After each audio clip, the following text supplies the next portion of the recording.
주님께서 여러분과 함께 마르코가 전한 거룩한 복음입니다.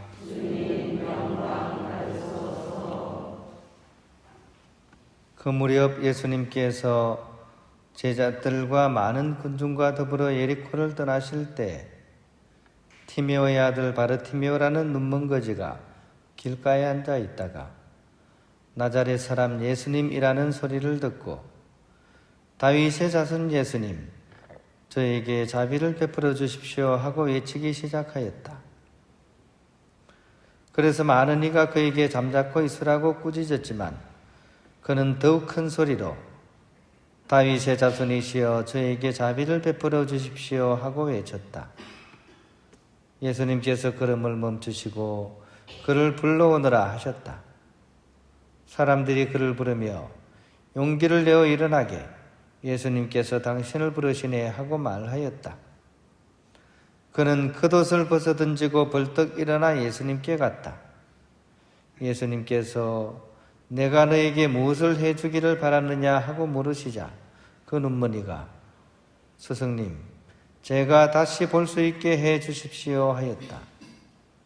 예수님께서 그에게 가거라, 내 믿음이 너를 구원하였다 하고 이르시니 그가 곧 다시 보게 되었다.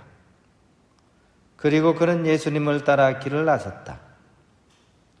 주님의 말씀입니다. 그리스도님 찬미합니다. 평을 빕니다.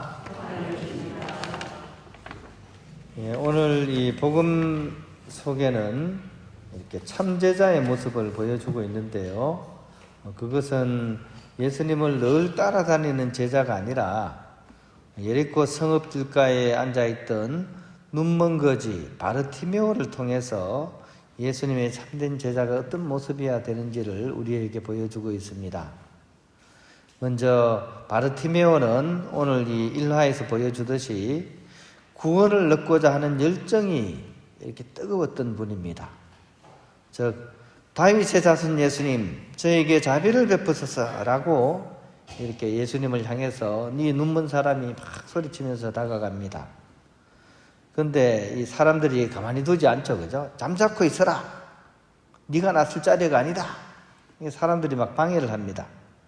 그럼에도 불구하고 주눅이 들지 않고 더 큰 소리로 외치는 장면이 나옵니다. 이 장면이 바르티메오가 얼마나 이 구원을 얻고자 하는 열망이 뜨거웠는지를 우리에게 보여주고 있는 거죠. 두 번째는 이제 이 바르티메오는 이 제자들과 조금 예수님을 바라보는 접근이 좀 달랐습니다. 먼저 제자들은 오늘 이 자리에 오기까지 사실 옥신각신하면서 누가 더 예수님께 잘 보여가지고 한 자리 차지할 수 있을까? 이걸로 자기들끼리 막 싸웠습니다. 그러니까 예수님을 믿는다고 하면서도 사실은 한쪽 발만 대충 걸치고 있는 그런 상황이었습니다. 그에 비해서 이 바르티메오는 예수님을 만나기 위해 가지고 자기가 입고 있던 옷을 모두 던져버리고 예수님께 나아갔다라고 오늘 복음이 얘기하고 있죠. 이 당시 사회에 옷이 얼마나 귀한 때였고 이 맹인이 자기 옷을 벗었다는 것은 다시 죽을 계약도 할 수 없잖아요, 그죠? 그만큼 바르티메오가 어떤 자세로서 어떤 믿음으로서 예수님께 나아갔는지를 우리에게 보여줍니다. 한마디로 온전한 믿음으로서 예수님에 다가간 것이죠. 세 번째로 예수님께서 그렇게 어렵게 찾아온 바르티메오에게 바로 어떤 이렇게 기적을 이렇게 일으키지 않습니다. 질문을 합니다. 떠보는 질문이죠, 그죠? 너는 지금 뭘 원하느냐라고 묻습니다. 이 말 한마디에 따라 무엇이 좋을지가 정해지겠죠, 그죠?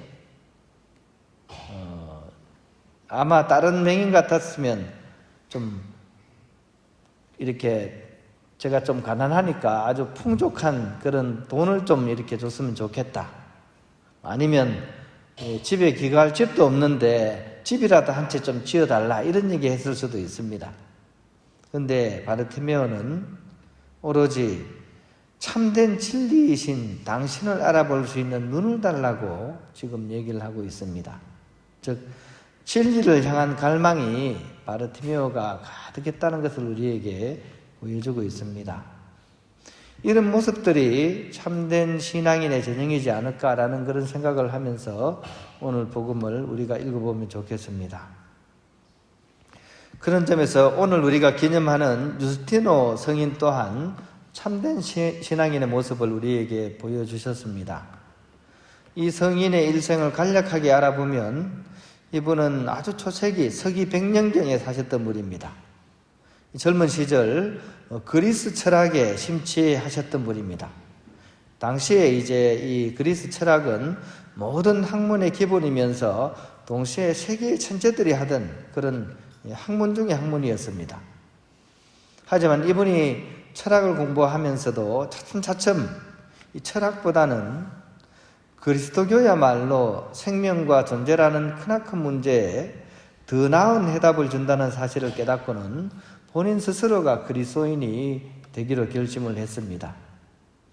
그리고 결국 이렇게 세례까지 받으셨죠. 하지만 그럼에도 불구하고 철학은 계속 연구를 했습니다. 그러면서 오히려 철학의 가장 훌륭한 요소와 결합해서 그리스도교와 결합함으로써 학문적인 성과를 크게 거둔 그런 분이었습니다. 트리폰과 나눈 대화, 황제와 원로들을 위한 그리스도교 변론하는 책, 이런 책들을 썼고 심지어 로마에 교리학교를 설립하기도 했습니다. 그러니까 이 초대교회 때 뿌리가 약할 때 이런 작업들을 통해서 그리스도교가 이렇게 탄탄해진 그런 것들을 이렇게 기초를 이렇게 쌓으신 분이라고 볼 수 있습니다.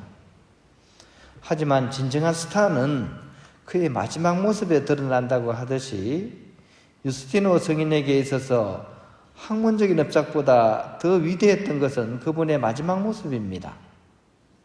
신전 제물을 바치라는 그런 집중관의 명령을 거부함으로써 결국 선교의 길을 걷게 되는데 이것이야말로 이분이 참된 지식인이었다는 사실을 우리에게 보여준다고 하겠습니다. 원래 얕은 지식인이 변절을 잘합니다. 그리고 실제로 지식인들이 어려운 상황에서는 변절을 더 잘하죠, 그죠? 그러니까 머리는 똑똑하지만 마음이 그렇게 굳지 못한 것이죠. 근데 사실은 유스티노 성인은 마지막 모습에서 자신의 삶을 증거하고 있습니다. 즉 참 진리를 위해서, 주님을 위해서 기꺼이 자신의 생명을 내어던지는 유스티노의 그 감동적인 마지막 모습이 우리들에게 참된 신앙인의 모습을 우리에게 보여주고 있다고 하겠습니다. 예수님의 제자이고 또 그 제자임을 자부하는 그런 우리들입니다. 우리 또한 이 두 분처럼 간절히 구원을 바라고 청하는지 오늘 스스로에게 질문을 던져보았으면 좋겠습니다.